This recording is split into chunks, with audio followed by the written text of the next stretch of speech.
fillojmë me shpalosjen e identitetit të heronjve të heshtur. Kam nderin që sot, para jush të shpalos figurën e të parit nga herojt të heshtur, veprimtarin dhe atetarin e quajtur zotin Azgan Haklaj. Azgan Haklaj është i martuar dhe baba i 3 fëmijëve. Ai ka përfunduar studimet në fushat e ekonomisë, juridikut dhe artit, duke u bërë një profesionist në disa fusha njëkohësisht. Gjatë karrierës është autori 13 librave publicistik, në të cilat trajton analiza dhe refleksione politike dhe kombëtare shqiptare. Një prej Azgan Haklaj është i njohur për mbrojtjen e simboleve shqiptare dhe gjuhës shqipe, duke dëshmuar se angazhimi i tij për demokraci, liri dhe drejtësi është një përkushtim i pavdekshëm. Emri i tij lidhet me shumë tituj dhe dekorata ku do të veçoja. Titulli mjeshtër i madh, kalorës i urdhrit të Skënderbeut, dhënë nga Presidenca e Republikës së Shqipërisë. Medalja Gjergj Kastrioti, dhënë nga Qeveria e Kosovës. Dekorat për kontributin e dhënë gjatë luftës dhe pas luftës në organizatën e veteranëve të luftës të ushtrisë çlirimtare të Kosovës. Në vazhdim ftoj shefin e shtabit të përgjithshëm të ushtrisë çlirimtare kombëtare, generalin Gëzim Ostreni, t'i ndajë mirënjohjen e veçantë dhe amblemën e ushtrisë çlirimtare kombëtare mysafirit tonë të nderuar zotit Azgan Haklaj.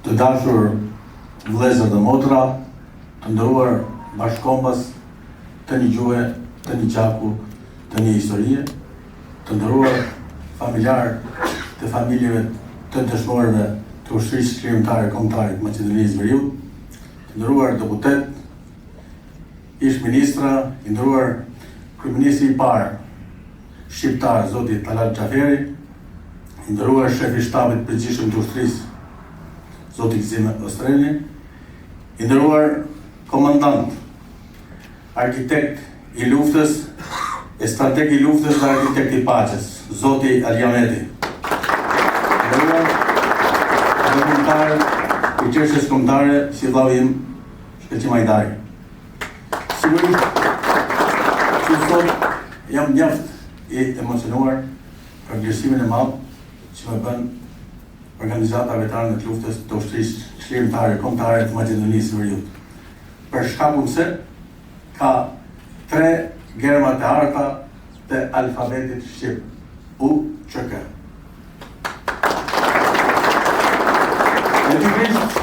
Në 100 vjetorin e kalimit nënshim, njëri prej burrave më shquar, Luiz Burakuqi, që në Kongresin e Manastirit, pas unifikimit, shkruajti në trasën e zezë rroft alfabeti shqip.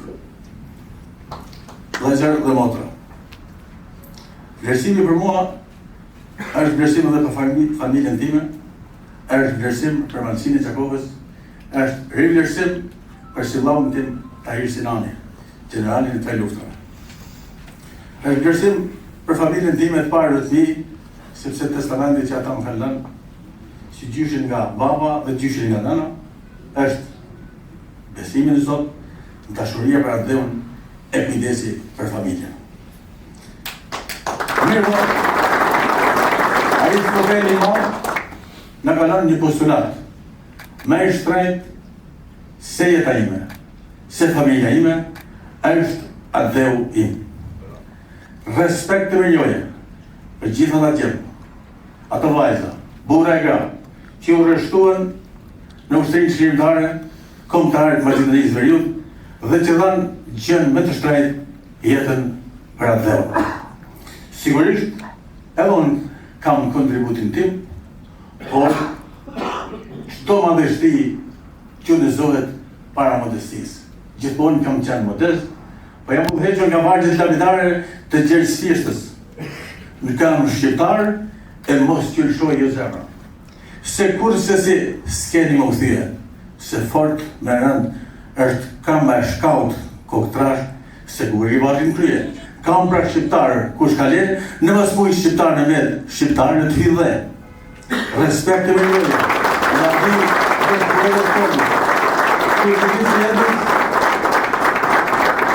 dhe atë dheu, zëllë në dheu.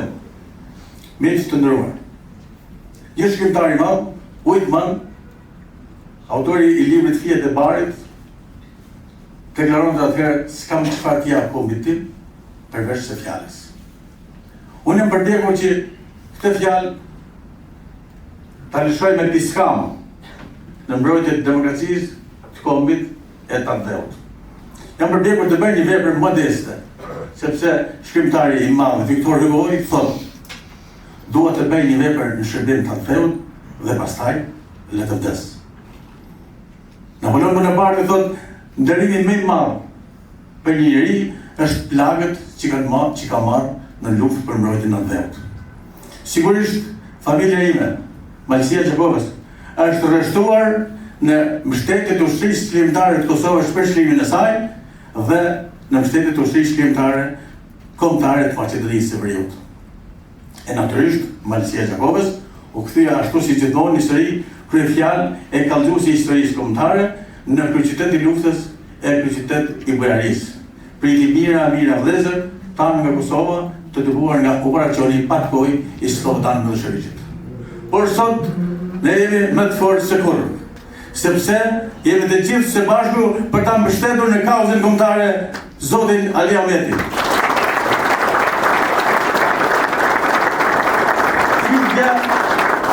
Më kanë shkruar shumë njerëz që nga Deçiçi i 8 lulit e gjerën në televizion Adem Jasharit. Po që përqell përshëndetje të përzemërta për shkak se s'kan qenë të mundur me ardhur sot tu. E zgjodha 8 lulin sepse kur shkoi Dervish Pasha për të bërë kompromis me të, i tha: nuk jam pastarma më u der në trinë.